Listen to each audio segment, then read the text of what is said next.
ప్రార్థన చేసుకుందాం. శాశ్వతమైన ప్రేమతో మమ్మలను ప్రేమిస్తున్న మా ప్రియ పరలోకపు తండ్రి, సకలాశీర్వాదములకు కారణభూతుడా, పరిశుద్ధుడా, నీకు స్తోత్రములు చెల్లిస్తున్నాం. మమ్మలను నిరంతరము కంటికి రెప్పవలే కాపాడుతున్నందులకు, ఆహారం ఇచ్చి ఆరోగ్యం ఇచ్చి మమ్మలను పోషిస్తున్నందులకై నీకు స్తోత్రములు చెల్లిస్తున్నాం. మీరు చేసిన ప్రతి మేలుని బట్టి, ఉపకారములన్నిటిని బట్టి లెక్కలేని కృతజ్ఞతాస్తుతులు చెల్లిస్తున్నాం. ఈ సమయం ముందు మీకు విరోధంగా మేము చేసిన పొరపాట్లన్నింటినీ కూడా దయతో క్షమించండి. ప్రభువా, నీ పవిత్రమైన శిలువ రక్తధారల చేత కడిగి పవిత్రపరిచి శుద్ధీకరించమని ప్రార్థిస్తున్నాను. ప్రభువా, యొక్క కార్యక్రమాన్ని మేము ప్రారంభిస్తుండగా నీ సన్నిధి మాకు తోడుగా ఉంచమని, మీరే మహిమ, ఘనత, కీర్తి, ప్రభావములు యుగ యుగములు పొందమని యేసు నామమున వినయముతో ప్రార్థించి వేడుకొంచున్నాను పరమ తండ్రి. ఆమేన్, ఆమేన్. పాటలు పాడుకుందాం. హల్లెలూయా. అందరూ చప్పట్లు కొట్టి ఆయన నామాన్ని మహిమపరచుదాం.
స్వచ్ఛమైన కావ్యం నీవని, నీ సన్నిధి వీడక సన్నుతించి పాడనా, నీ సన్నిధి వీడక సన్నుతించి పాడనా, నీ కొరకే ధ్వజమెత్తి నిన్ను ప్రకటించనా. సత్యవాక్యమే జీవవాక్యమే, ఆనందం నీలోనే, ఆధారం నీవేగా, ఆశ్రయం నీలోనే, నా యేసయ్యా స్తోత్రార్హుడా.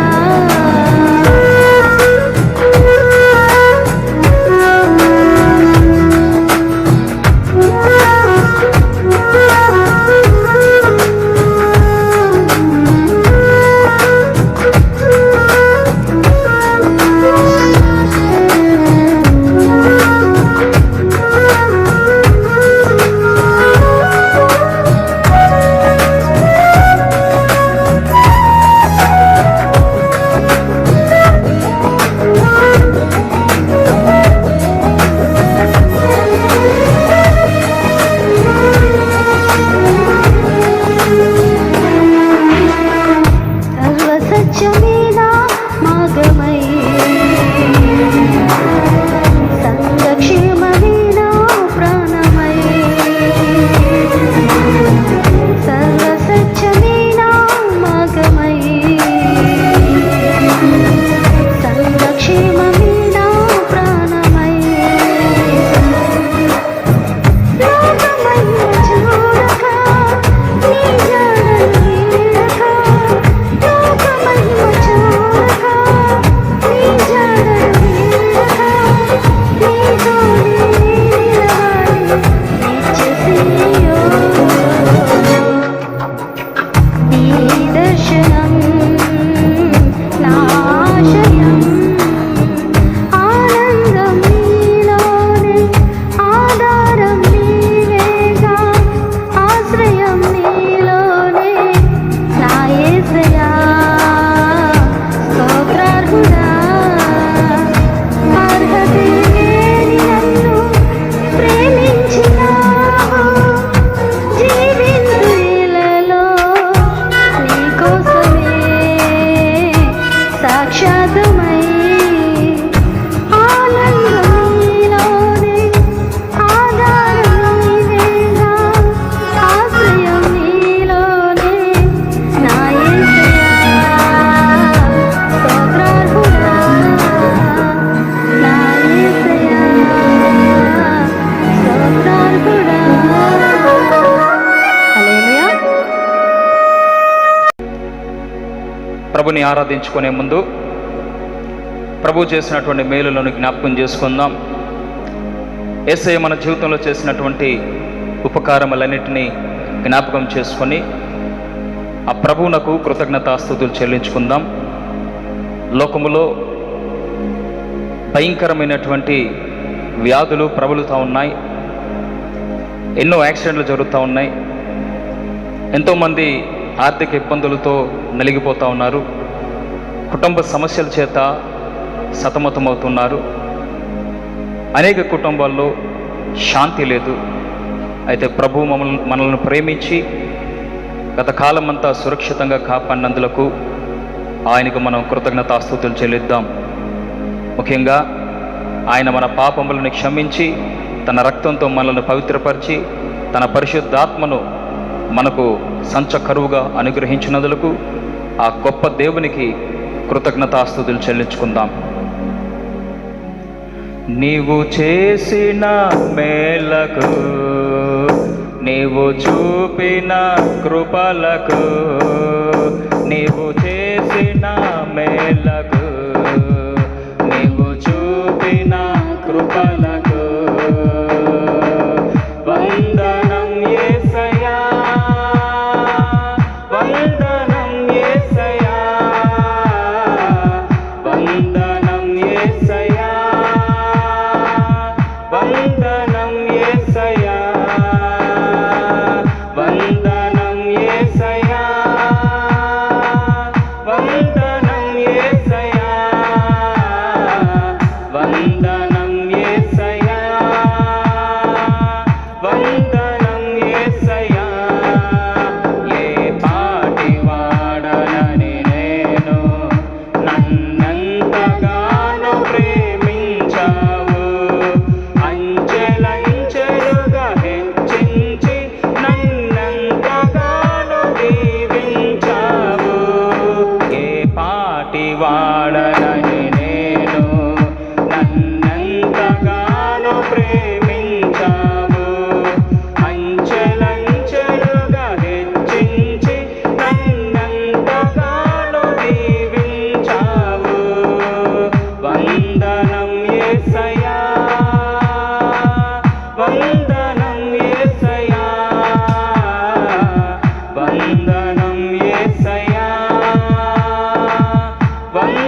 వందనం యేసయ్యా వందనం యేసయ్యా వందనం యేసయ్యా వందనం యేసయ్యా వందనం యేసయ్యా బలహీనుడనైన నన్ను నీవెంతగానో బలపరచావు క్రీస్తు మహిమైశ్వర్యములు ప్రతి అవసరము తీర్చావు బలహీనుడనైన నన్ను నీవెంతగానో బలపరచావు క్రీస్తు మహిమైశ్వర్యములు ప్రతి అవసరము తీర్చావు వందనం యేసయ్యా వందనం యేసయ్యా వందనం యేసయ్యా వందనం యేసయ్యా వందనం యేసయ్యా వందనం యేసయ్యా వందనం యేసయ్యా వందనం యేసయ్యా నీవు చేసిన మేలకు నీవు చూపిన కృపలకు నీవు చేసిన మేలకు నీవు చూపిన కృపలకు వందనం యేసయ్యా వందనం యేసయ్యా వందనం యేసయ్యా వందనం యేసయ్యా వందనం యేసయ్యా వందనం యేసయ్యా వందనం యేసయ్యా వందనం యేసయ్యా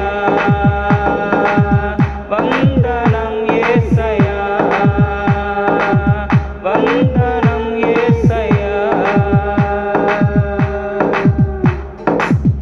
హల్లెలూయా హల్లెలూయా హల్లెలూయా దేవానికి స్తోత్రం పరిశుద్ధుడా నీకు వందనాలు గొప్ప దేవుడా నీకు వందనాలు సర్వశక్తిమంతుడా సర్వాంతర్యామి సర్వలోకములకు చక్రవర్తి మృత్యుంజయుడా నీకు స్తోత్రములు చెల్లిస్తున్నాము నాయన నీవే అల్ఫాయు ఒమేగా దేవుడు నిన్న నేడు నిరంతరము ఏకరీతిగా దేవా నీకు స్తోత్రాలు చెల్లిస్తున్నాము థ్యాంక్ యూ లార్డ్ హల్లెలూయా హల్లెలూయా అందరము రెండు చేతులను పైకెత్తి ప్రభును స్తుతించుదాం నీవే నా ప్రాణము నీవే నా సర్వము నీవే నా జీవము యేసయ్యా నీవే నా ప్రాణము నీవే నా సర్వము నీవే నా జీవము యేసయ్యా మరువలేదు నీదు ప్రేమ విడువలేనయా నీ స్నేహం మరువలేదు నీదు ప్రేమ విడువలేనయా నీ స్నేహం నీవే నా ప్రాణము నీవే నా సర్వము నీవే నా జీవము యేసయ్యా నీవే నా ప్రాణము నీవే నా సర్వము నీవే నా జీవము యేసయ్యా మార్గం నీవే సత్యం జీవం నీవే జీవించుటకు ఆధారం నీవే మార్గం నీవే సత్యం జీవం నీవే జీవించుటకు ఆధారం నీవే బ్రతుకంతా నీ కొరకే జీవింతును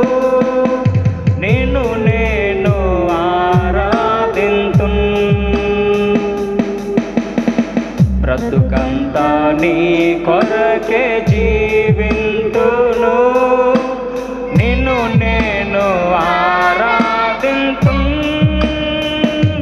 నీవే నా ప్రాణము, నీవే నా సర్వము, నీవే నా జీవము యేసయ్యా. నీవే నా ప్రాణము, నీవే నా సర్వము, నీవే నా జీవము యేసయ్యా. తోడు నీవే, నా నీడా నీవే, నిత్యం నా తోడుండే చెలిమి నీవే. తోడు నీవే, నా నీడా నీవే, నిత్యం నా తోడుండే చెలిమి నీవే. అపాయం రాకుండా కాపాడు వాడవు, నిన్ను నేను ఆరాధింతు. అపాయం రాకుండా కాపాడు వాడవు, నిన్ను నేను ఆరాధింతు. నీవే నా ప్రాణము, నీవే నా సర్వము, నీవే నా జీవము యేసయ్యా.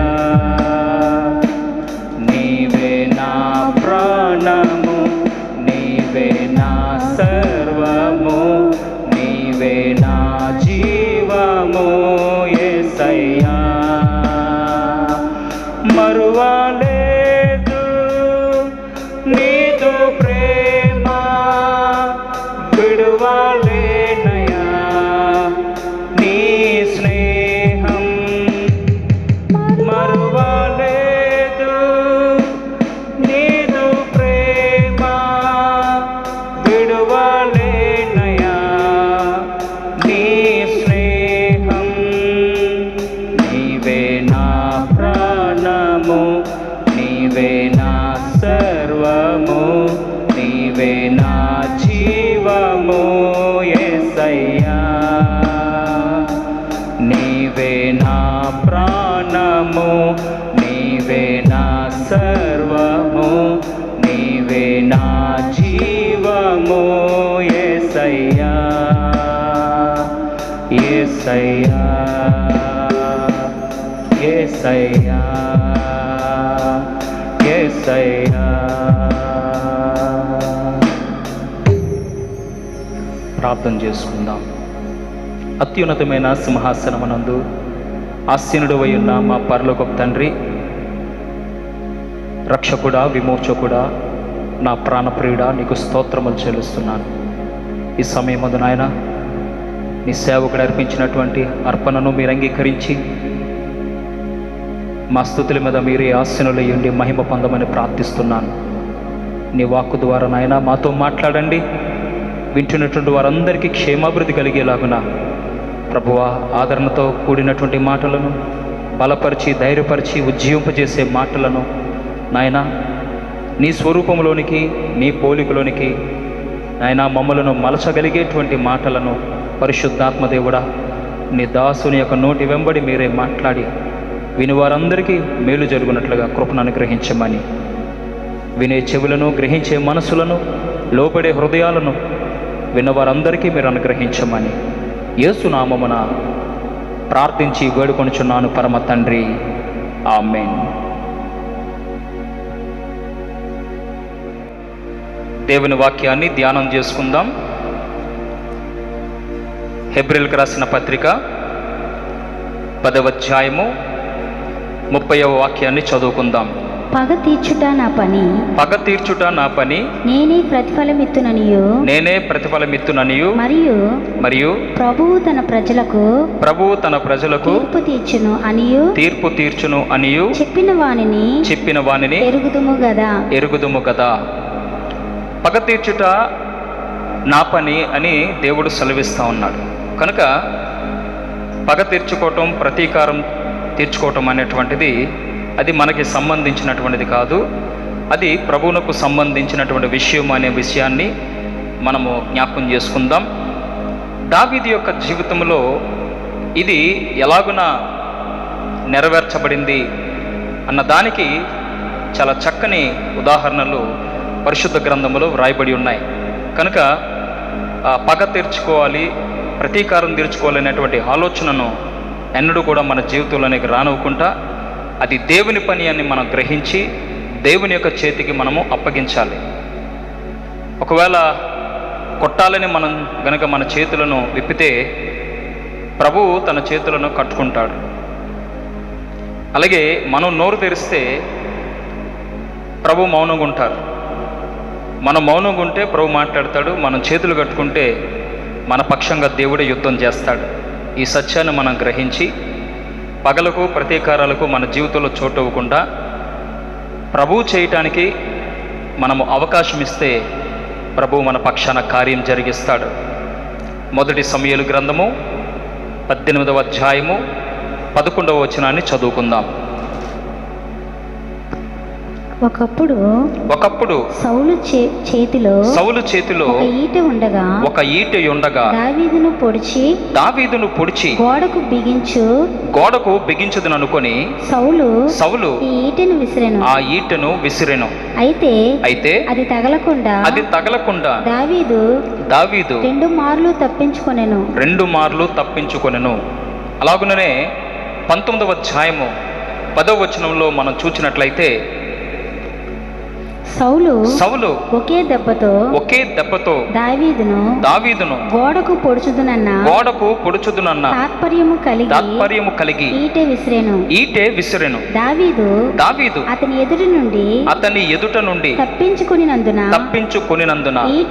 ఈటె గోడకు నాటగా దావీదు ఆ రాత్రి యందు తప్పించుకొని పారిపోయెను.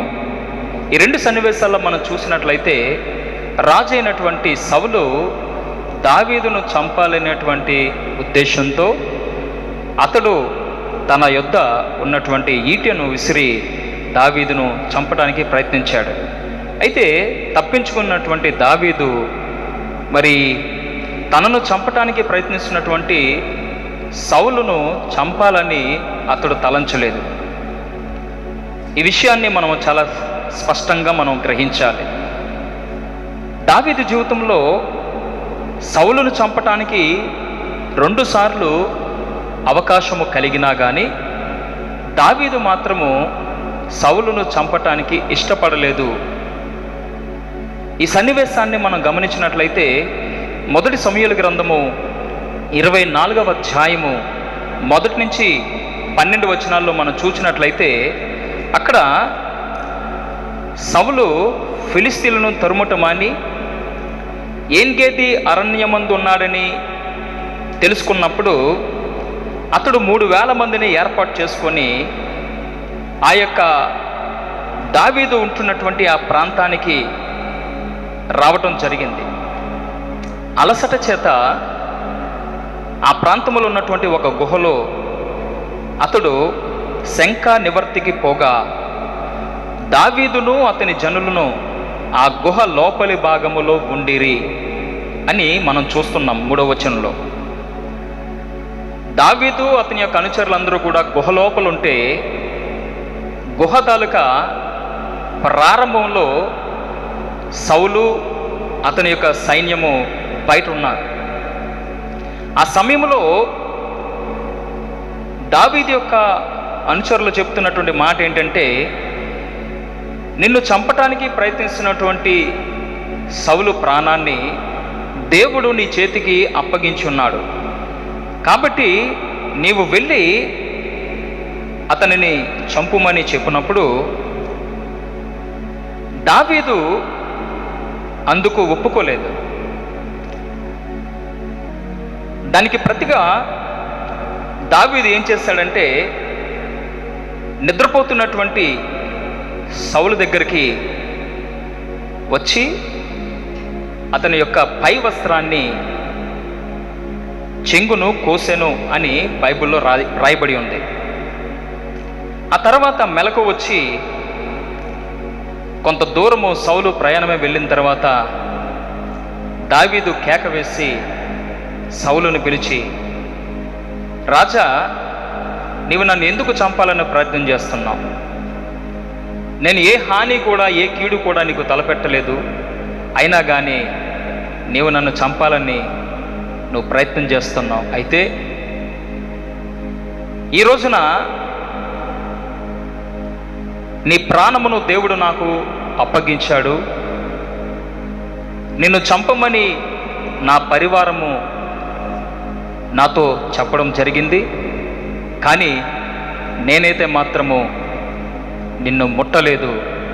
దానికి ప్రతిగా నీ వస్త్రపు చెంగును నేను కోసానని చెప్పినప్పుడు సౌలు తన వస్త్రాన్ని చూసుకున్నప్పుడు ఆయన వస్త్రపు చెంగు అది కోసివేయబడినటువంటి విషయాన్ని గ్రహించి సౌలు సిగ్గుతో తలదించుకున్నాడు.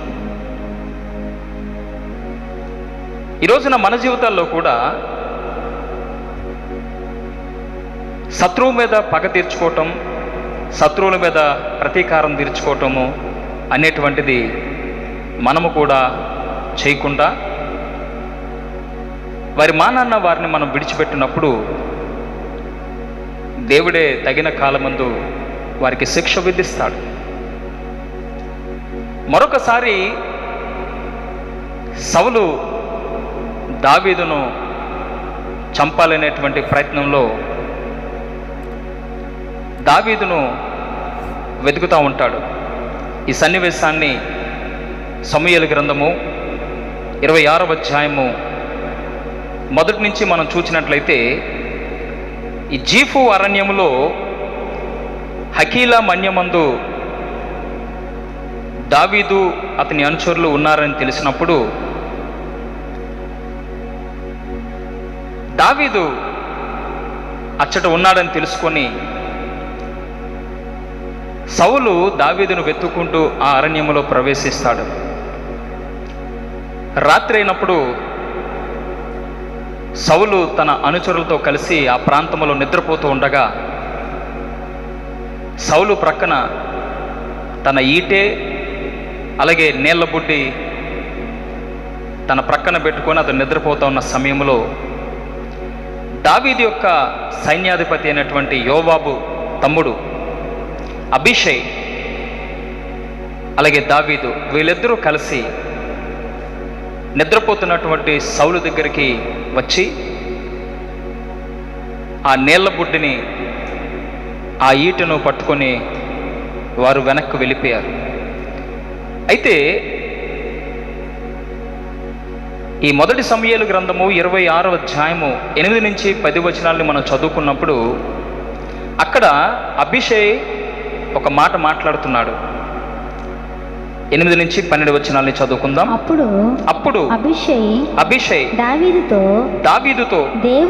దేవుడు ఈ దినమున నీ శత్రువుని నీకు అప్పగించెను. కాబట్టి నీ చిత్తమైతే ఆ ఈటెతో ఒక్క పోటు పొడిచి నేను అతనిని భూమికి నాటివేతును. ఒక దెబ్బతోనే పరిష్కారము చేతుననగా దావీదు నీవు అతనిని చంపకూడదు. యెహోవా చేత అభిషేకము నొందిన వానిని చంపి నిర్దోషి అగుట ఎవనికి సాధ్యము? యెహోవా జీవముతోడు యెహోవాయే అతనిని మొత్తును. అతడు అపాయము వలన చచ్చును లేదా యుద్ధమునకు పోయి నశించును. యెహోవా చేత అభిషేకము నొందిన వానిని నేను చంపను. అలాగున నేను చేయకుండా యెహోవా నన్ను ఆపునుగాక. అయితే అతని తలగడ దగ్గరనున్న ఈటెను నీళ్ల బుడ్డిని తీసుకొని మనము వెళ్ళిపోదము రమ్మని అభిషైతో చెప్పి సౌలు తలగడ దగ్గరనున్న ఈటెను నీళ్ల బుడ్డిని తీసుకొని వారిద్దరూ వెళ్ళిపోయిరి. గనుక ఇక్కడ మనం గమనించినట్లయితే ఇక్కడ సౌలు నిద్రపోతున్నటువంటి సమయాన దావీదు అబీషై సౌలు యొక్క ఈటెను నీళ్ళబొడ్డుని తీసుకొని వెళ్ళిపోయారు. దూరంగా వెళ్ళిపోయిన తర్వాత దావీదు సైన్యాధిపతి అయినటువంటి సౌలు యొక్క సైన్యాధిపతి అయినటువంటి అబ్నేర్ని పిలిచి కేకలు వేసి, ఇదిగో సౌలు యొక్క ఈటె నీళ్ళబుడ్డి నా దగ్గర ఉంది, తీసుకొని వెళ్ళమని ఒక పనివాణిని పంపించమని కోరి వాటిని మరలా సౌలుకి పంపించి వేస్తాడు. అయితే దావీదు అంటాడు, ఈ రోజున సౌలుని చంపే అవకాశం నాకు కలిగినా కానీ నేను సౌలుని చంపలేదు. ఎందుకంటే సౌలు మీద నాకు ఎటువంటి పగ కానీ ప్రతీకారం కానీ లేదు, కనుక నేను అతన్ని చంపలేదు. కానీ నన్ను చంపటానికి సౌలు ప్రయత్నం చేస్తున్నాడని చెప్పి దావీదు కేక వేసి చెప్పాడు. ఈ సన్నివేశంలో మనం గమనించినట్లయితే దావీదు రాజు అయినటువంటి సౌలుని చంపగలిగే అవకాశం వచ్చినా కానీ దావీదు దగ్గర ఉన్నటువంటి అబీషై అనేటువంటి ఆ సైనికుడు అతన్ని చంపటానికి అవకాశం ఇవ్వమని కోరినప్పటికీ కూడా అతడికి అవకాశం ఇవ్వలేదండి. యెహోవా చేత అభిషేకము నొందినటువంటి వానిని ముట్టకూడదని చెప్పి అబీషైతో చెప్పి అక్కడ నుంచి ఆ నీళ్ళబుడ్డిని ఈటెను తీసుకొని వెళ్ళిపోయారు. దానితో సౌలుకి బుద్ధి చెప్పినట్లయింది. అతన్ని చంపాలని ప్రయత్నిస్తూ ఉంటే అతడు మాత్రము ఇతడి ప్రాణము తీయకుండా ఇతను విడిచిపెట్టినటువంటి పరిస్థితిని మనం చూసినట్లయితే నిజంగా సౌలులో పశ్చాత్తాపము, మారు మనసు మరి కలగాలి. ఇక్కడ దేవుని యొక్క వాక్యంలో మనం చూసినట్లయితే ఈ పని చేసినందుచేత 17వ వచనంలో సౌలు అంటాడు, సౌలు దావీదు స్వరం ఎరిగి, దావీదా నాయనా ఇది నీ స్వరమే కదా అని అనగా దావీదు ఇట్లా, నేను నా ఏలినవాడా, నా రాజా, నా స్వరమే. నా ఏలినవాడు తన దాసుని ఇలాగూ ఎందుకు తరుముచున్నాడు? నేనేమి చేసి తిని? నా వలన ఏ కీడు నీకు సంభవించును? రాజా, నా ఏలినవాడా, నీ దాసుని మాటలు వినుము అంటూ కొన్ని మాటలు అక్కడ దావీదు మాట్లాడుతున్నాడు. సౌలు దావీదును చంపాలని పలుమార్లు ప్రయత్నం చేసినా కానీ దావీదు మాత్రము సౌలు ప్రాణము దావీదుకి చిక్కినా కానీ సౌలును చంపలేదు. ఎందుకంటే అతడు యెహోవా చేత అభిషేకం పొందినవాడని. అతడు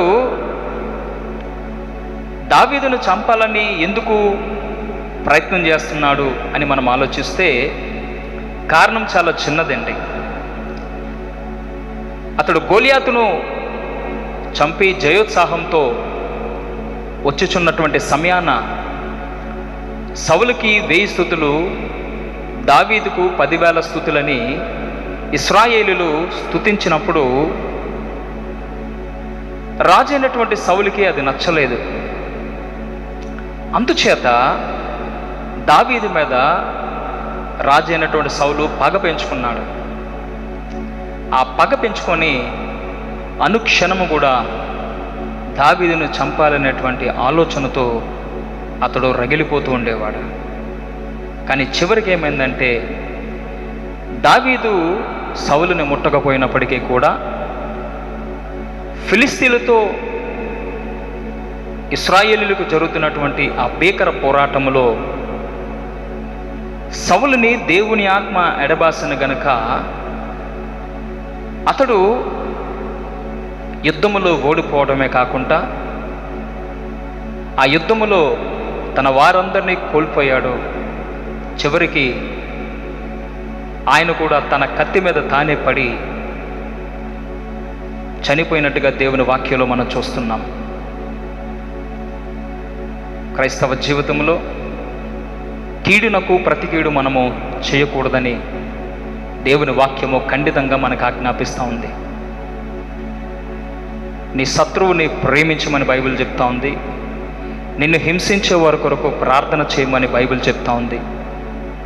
కానీ అలా చేయాలంటే మనలో ఉన్నటువంటి అహం అనేది చనిపోతేనే కానీ ఆ పని మనం చేయలేం. ఒక్క మాట ఎవరైనా అంటే దానిని మనము భరించలేం. అయితే మన ప్రభు అయినటువంటి యేసుక్రీస్తు వారిని మాటల చేతే కాకుండా భయంకరంగా ఆయనను హింసించారు. అయినా కానీ ప్రభు వారి పక్షాన, తండ్రి వీరేమి చేయుచున్నారో వీరు ఎరుగరు గనుక వీరిని క్షమించమని ప్రభు వారి పక్షాన ప్రార్థించారు. యూదా దొంగయ్య ఉండి డబ్బు సంచిలో వేయబడినటువంటి ఆ డబ్బును అతడు దొంగిలిస్తున్నాడని తెలిసినా కానీ ఒక రోజున తనను శిలువ మరణానికి అప్పగిస్తాడని స్పష్టంగా ప్రభు తెలిసి కూడా అంతము వరకు యూదాను ప్రభు ప్రేమించాడు. ఒక పక్కలో బల్లెములాగా ఉన్నాడు అతడు. యోహాను సువార్త 12వ అధ్యాయములో అతడు దొంగ, డబ్బు సంచిలో అతడు వేయబడినది దొంగిలించాడని బైబిల్లో స్పష్టంగా రాయబడి ఉన్నది. అయినప్పటికీ కూడా, అతడు దొంగ అయినప్పటికీ కూడా, ప్రభువును శిలువ మరణానికి అప్పగిస్తాడని స్పష్టంగా ఎరిగి ఉన్నప్పటికీ కూడా ఏ రోజున కూడా యూదాని ప్రభువు ద్వేషించలేదు, ప్రభు అతన్ని తృణీకరించలేదు. అంతము వరకు ప్రభు అతన్ని ప్రేమించాడు. అదే ప్రభు స్థానంలో గనక మనముంటే యూదాని ప్రభు ప్రేమించిన రీతిగా మనం ప్రేమించగలమా? క్రైస్తవ జీవితంలో ప్రభు మనకు నేర్పిస్తుంది ఏంటి? మనం ఆచరిస్తుంది ఏంటి? మనము పాటిస్తున్నది ఏంటి? ప్రభు నమ్ముకొని ప్రార్థన చేస్తూ ఉంటాం, కానీ మన ప్రార్థనలు సఫలము కాకపోవటానికి కారణం ఏంటి? దేవుని వాక్యాన్ని చేతపట్టుకొని బోధించేటువంటి మనము దేవుని వాక్యాన్ని మనము నిజంగా పాటించగలుగుతున్నామా? అనుసరించగలుగుతున్నామా? ఒక్కసారి మళ్ళీ మనం ఆత్మ పరిశీలన చేసుకుంటే మనకే స్పష్టంగా అర్థమవుతుంది. ఒకసారి సిరియా సైన్యము ఇశ్రాయేల్ దేశం మీదకి యుద్ధానికి వచ్చినప్పుడు ఆ ప్రాంతంలో ఉన్నటువంటి ఇశ్రాయేలీలందరూ కూడా ఖాళీ చేసి వేరే ప్రాంతానికి వెళ్ళిపోయారు. ఇలాగన పలుమార్లు జరుగుతున్నప్పుడు సిరియా రాజు తనతో ఉన్నటువంటి పరివారముతో అంటున్నాడు, మనము ఇశ్రాయేల్ దేశం మీదకి యుద్ధానికి వెళ్తున్న ప్రతిసారి కూడా ఇశ్రాయేలీలు మనకు చిక్కుబడటం లేదు. కారణం ఏంటో, మనలో ఎవడో పగవారి పక్షముగా ఎవరో ఉన్నారు అని అనినప్పుడు వారిలో ఒకడు, ఎవరు లేరు రాజా, ఇక్కడ అంతఃపురంలో మనం మాట్లాడుతున్న విషయాలన్నీ కూడా ఇశ్రాయేల్ దేశంలో ఉన్నటువంటి ప్రవక్తకు తెలుస్తున్నాయి కనుక మనము ఇశ్రాయేలీలను ఏమీ చేయలేకపోతున్నామని చెప్పినప్పుడు, ఒక రోజున దైవజనుడైన ఎలీషా కాపురం ఉన్నటువంటి ఆ పట్టణం చుట్టూ రాత్రికి రాత్రి సిరియా సైన్యము చుట్టుముట్టి వేకుజామున ఆ పట్టణంలో ఉన్నటువంటి దైవజనుని బంధించాలని తెల్లవారుజామున ఆ పట్టణానికి చేరుకుంటారు. అయితే దైవజనుని యొక్క పనివాడైనటువంటి గెహజీ వేకుజామున లేచి బయటకు వెళ్ళినప్పుడు ఆ పట్టణము చుట్టూ ఉన్నటువంటి ఆ సిరియా సైన్యాన్ని చూసి భయకంపితుడై దైవజనుడి దగ్గరికి వచ్చి చెబుతున్నాడు, అయ్యా, ఈ పట్టణాన్ని సిరియా సైన్యము చుట్టుముట్టింది, మనము ఎలా తప్పించుకోవాలని అతడు అడిగినప్పుడు దైవజనుడు, ప్రభువా, ఈ పనివాని కండ్లను తెరువమని ప్రార్థించగా అతని మనోనేత్రాలు వెలిగించబడ్డాయి. ఆ దైవజనుడి చుట్టూ అగ్ని, గుర్రములు, రథములు పర్వతములు ఉన్నట్టుగా అతడు చూచాడు. అది చూసినప్పుడు అతనిలో ఉన్న కలవరము తొలగిపోయింది. అయితే దైవజనుడు బయటకు వచ్చి ప్రార్థన చేశాడు. ప్రభువా, ఈ సిరియా సైన్యాన్ని అంధత్వముతో మొత్తు నాయనా అని దేవునికి ప్రార్థించగా, దేవుడు ఆ సిరియా సైన్యాన్ని అంధత్వంతో మొత్తగానే వారందరూ గుడ్డివారయ్యారు. వారి కళ్ళకేమీ కనపడలేదు. అప్పుడు దైవజనుడు వారిని తీసుకొని ఇశ్రాయేలు రాజు యొక్క సముఖానికి ఆ సైన్యం అంతటిని తీసుకొని వెళ్ళి అక్కడ వారి పక్షాన ప్రార్థించగా, ప్రభువా, వీరి కండ్లను తెరువమని దేవునికి మొరపెట్టినప్పుడు దేవుడు మరలా వారి కండ్లను తెరిచినప్పుడు వారు తమ చుట్టూ ఇశ్రాయేలు సైన్యము చుట్టుముట్టి ఉన్నటువంటి సన్నివేశం చూసి వారు చాలా కలత చెందారు. ఇశ్రాయేలు రాజు దైవజనుడైన ఎలీషాతో అంటున్నాడు, నయనా కుట్టుదునా అని. అప్పుడు ప్రవక్త అయినటువంటి ఎలీషా వారిని కొట్టవద్దు, వారికి ఏ హాని కూడా నువ్వు చేయవద్దు అని చెప్పి వారికి భోజనము మంచి ద్రాక్షారసము పెట్టిన తరువాత వారిని ప్రాణముతో వారి దేశానికి పంపించమని చెప్పి ఆ దైవజనుడు చెప్పిన మాటకు రాజు లోబడి సిరియా సైన్యము తినడానికి ఆహారమును త్రాగడానికి చక్కని ద్రాక్షారసమును వారికి ఇచ్చి వారు తిని త్రాగిన తరువాత వారికి ఏ హాని కూడా తలపెట్టకుండా ఆ సైన్యాన్ని గౌరవంగా తిరిగి ఆ సిరియా దేశానికి పంపించి వేసినప్పుడు వారు సిగ్గుతో మరలా ఇశ్రాయేల్ దేశం మీదకి యుద్ధానికి రాకుండా వారు ఆగిపోయారు. కీడుకు ప్రతి కీడు మనం చేయకూడదని దేవుని యొక్క వాక్యములో వ్రాయబడి ఉన్న ప్రకారంగా కీడుకు ప్రతిగా మేలు చేసినటువంటి ఇశ్రాయేలు రాజు చేసినటువంటి ఈ మంచి పనికి వారికి ముఖము చెల్లక మరలా దేశం మీద యుద్ధానికి రావటానికి వారు భయపడ్డారు.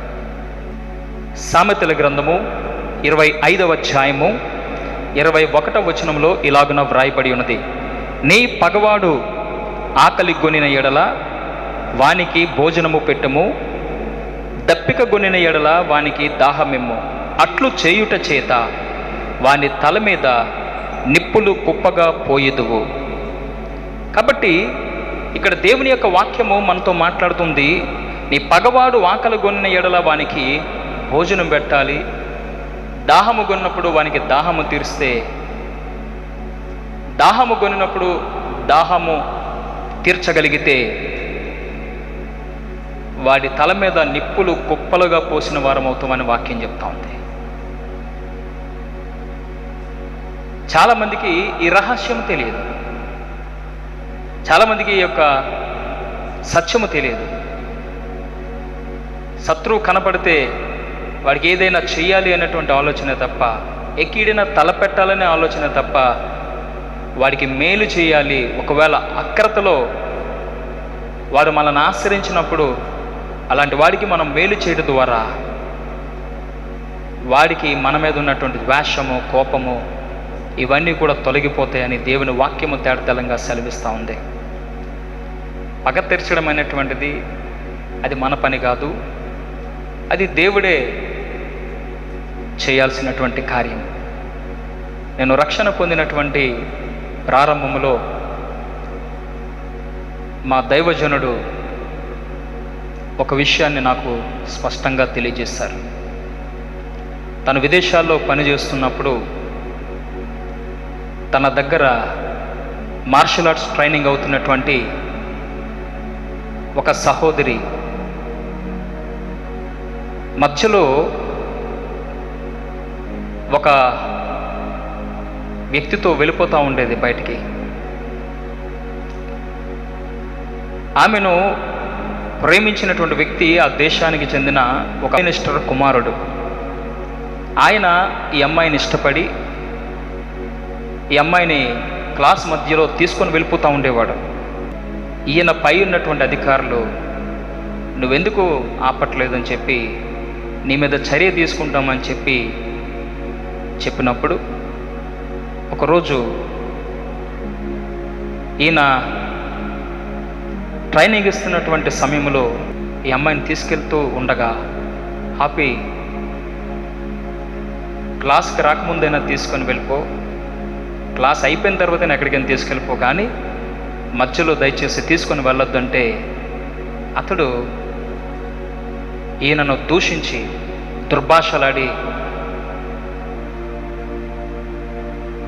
ఇండియాకి స్పెషల్ ఫ్లైట్లో నేను పంపించేస్తానని చెప్పి చాలా అవమానకరంగా మాట్లాడడం జరిగింది. మరలా మరుసటి రోజున ఉదయము బ్రేక్ఫాస్ట్ టైంలో వచ్చి ఈయన మీద చేయి చేసుకొని నోటుకొచ్చినట్టుగా దుర్భాషలాడి, నేను ఎట్టి పరిస్థితుల్లో ఇక్కడ ఉండనవ్వను, నేను ఇండియాకు పంపించేస్తానని చెప్పినప్పుడు చాలా మనసు కష్టం అనిపించి బాధ కలిగింది. ఎక్కడో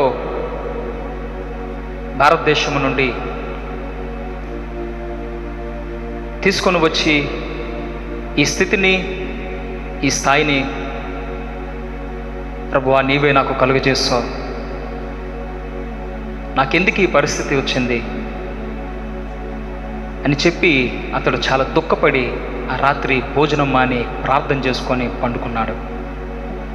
తెల్లవారుజామున 5 గంటలకి కాలింగ్ బెల్ సౌండ్ విని లేచారైన. తలుపు తీసినప్పుడు ఒక పోలీస్ ఆఫీసర్ ఆయనకి ఎదురుగా కనబడి, ఈ విషయం నీకు తెలుసా అని అతనిని ప్రశ్నించాడు. ఏ విషయం అని చెప్పి అడిగినప్పుడు, నీ మీద చేయి వేసి నిన్ను దుర్భాషలాడినటువంటి ఆ వ్యక్తి చనిపోయాడని. అప్పుడు ఈయన షాక్ అయ్యి ఎలా చనిపోయాడని అడిగినప్పుడు, ఆ రాత్రి కారులో సుమారుగా 120 కిలోమీటర్ల స్పీడ్తో ఆయన గర్ల్ ఫ్రెండ్ కారులో వెళ్తూ రైల్ గేట్ని గుద్ది వారు ఇరువురు కూడా స్పాట్లో చనిపోయారని చెప్పినటువంటి విషయాన్ని విన్నప్పుడు ఇతడు నిజంగా చాలా భయకంపితుడయ్యాడు. ఎందుకు ఇలా జరిగిందని చెప్పి అతడు ఆలోచనలో పడ్డాడు. ఒకవేళ ఈయన మార్షల్ ఆర్ట్స్ ఫైటర్ కాబట్టి కోప్పడి తొందరపాటులో ఒకవేళ చేయి చేసుకుంటే ఒకవేళ ఈయన్ని తీసుకుని వెళ్ళి చెరసాల్లో వేసేవాళ్ళేమో, విడిపించేవారు లేక అక్కడే తన జీవితము అంతమైపోయేదేమో. కానీ కోపాన్ని అణుచుకొని ప్రభువుకి ప్రార్థించిన ఆ దైవజనుడి యొక్క ప్రార్థన దేవుడు ఆలకించాడు. అయితే ఆ దైవజనుడు చనిపోవాలని కోరలేదు, కానీ నిన్ను ముట్టినవాడు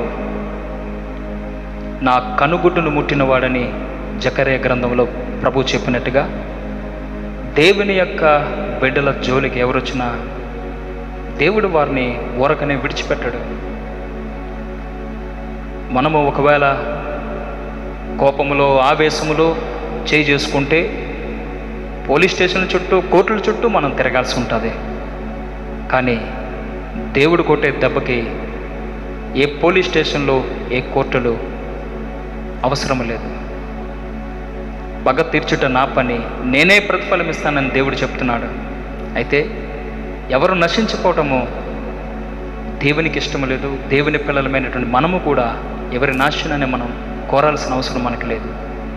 కానీ అనేక రకాలుగా మనల్ని హింసిస్తూ, అనేక రకాలుగా మన తాలూకా అభివృద్ధిని ఆటంకపరుస్తూ, నిందలు వేస్తూ, అవమానపరుస్తూ ఎవరైతే మనకి అడ్లు ఆటంకాలు సృష్టిస్తారో అటువంటి వారిని బట్టి నీ జీవితంలో చాలా కాలంగా నీవు విసిగి ఉన్నావేమో, అట్టి వారిని ఏమీ చేయలేక నిస్సహాయ స్థితిలో నీవు ఉన్నావేమో. అయితే మనం ఆరాధించే దేవుడు సర్వశక్తిమంతుడు. ఆయన మన పక్షంగా పోరాడుతాడు. ఆయన మన పక్షంగా యుద్ధం చేస్తాడు. 430 సంవత్సరాలుగా కఠిన దాసత్వంలో మ్రగ్గిపోతున్నటువంటి దేవుని ప్రజల పక్షముగా ఆకాశమందులి దేవుడు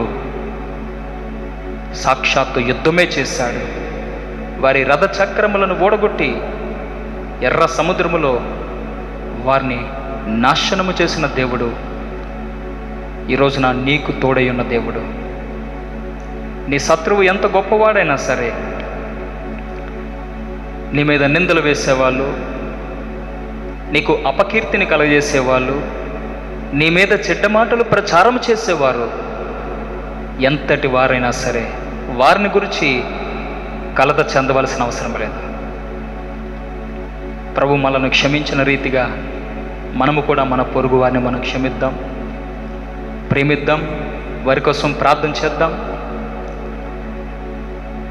అప్పటికీ వారిలో మారు మనసు కలగకపోతే, వారు తమ మనసు కనుక మార్చుకోకపోతే ఖచ్చితంగా ప్రతిఫలము ప్రతీకారము దేవుడే తీరుస్తాడు. కనుక ధైర్యం వహించి ప్రతిరోజు ప్రార్థన చేయండి. ఆయన మన పక్షముగా నిలబడి మనకి సహాయం చేస్తాడు. రాజు అయినటువంటి సౌలు పలుమార్లు దావీదును సంహరించాలని ప్రయత్నం చేసినా కానీ యెహోవా చేత అభిషేకము నొందినటువంటి ఆ సౌలుకి ఏ హాని చేయటానికి దావీదు ఇష్టపడలేదు. అయితే ఫిలిస్తీన్ల చేతిలో సౌలు చనిపోయాడు. ఆ తరువాత ఇశ్రాయేలీల మీద రాజుగా పట్టాభిషేకము చేయబడి 40 సంవత్సరాల పాటు ఇశ్రాయేలీలకు రాజుగా దావీదు పరిపాలన చేసినట్టుగా దేవుని వాక్యంలో మనం చూస్తున్నాం. సౌలు కుటుంబము అంతకంతకు నీరసిల్లుతుండగా దావీదు కుటుంబము క్రమక్రమముగా వర్ధిల్లెను అని దేవుని యొక్క వాక్యంలో మనం చూస్తున్నాం. ఈ రోజున శత్రువులను చూసి మనం కలత చెందాల్సిన అవసరం లేదు. లోకమంతా ఏకమైన దేవుడు మన పక్షంగా ఉండగా మనకి ఏ కీడు ఆపద మనకు కలగదు. ధైర్యం తెచ్చుకొని మనం ఆరాధించే దేవుడు సర్వశక్తి కలిగిన దేవుడు. ఆయనకు అసాధ్యమైనది ఏమీ లేదు. బాల్యము నుండే యుద్ధ విద్యాభ్యాసము చేసినటువంటి గోలియత్ లాంటి వాడిని దావీదు చేత నేల పడగొట్టించలేదా? ఈ రోజున నీ జీవితంలో, నా జీవితంలో దేవుడు మన పక్షంగా ఉండగా మనకు విరోధి ఎవడు? ఆయన మనతో ఉంటే మనకు అపజయం లేదు. ఆయన మనతో ఉంటే మనకు ఓటమి లేదు. ఈ మాటలు బట్టి ధైర్యం తెచ్చుకుందాం. దేవుడి మాటలు మన వినికిల్లో దీవించునుగాక. ఆమేన్. ప్రార్థన చేసుకుందాం. మహాపరిశుద్ధుడివైన తండ్రి, మహోన్నతుడివైన దేవా, నీకు వందనాలు. ఈ రోజున వెత్తబడినటువంటి ఈ మాటలు ప్రతి హృదయంలోనూ నూరంతలుగా మీరు ఫలింపచేయండి. హింసించే వారి కొరకు ప్రార్థించుట, శత్రువుల కొరకు ప్రార్థించుట మాకు నేర్పించు నాయన. మాలో అహంభావాన్ని తీసివేయండి ప్రభువా. మేము ఈ భూమి మీద సాత్వికులమై దీన మనసు కలిగి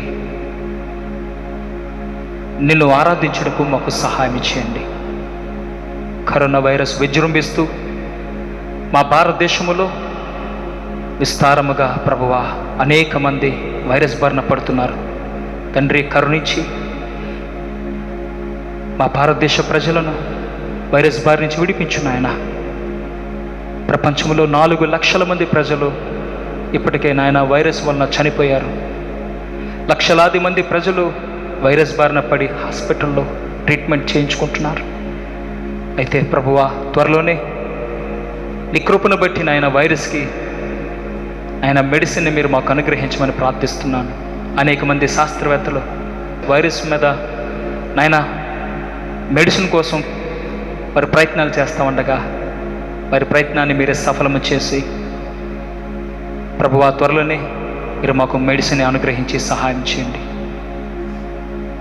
ప్రభువా, ఈ కష్ట సమయంలో రాత్రి పగళ్ళు సేవ చేస్తున్నటువంటి డాక్టర్లను, నర్సులను, పరిశుద్ధ కార్మికులను, పోలీస్ డిపార్ట్మెంట్ వారిని, ఎవరైతే ఈ కష్ట సమయంలో సహాయం చేయుచున్నారో వారందరినీ దీవించమని, ఆశీర్వదించమని మా ప్రభును ప్రియరక్షకుడైన యేసునామం పేరిట ప్రార్థించి వేడుకొంచున్నాను పరమ తండ్రి. ఆమేన్, ఆమేన్. ప్రభు మిమ్మలను ఆశీర్వదించునుగాక. ఆమేన్.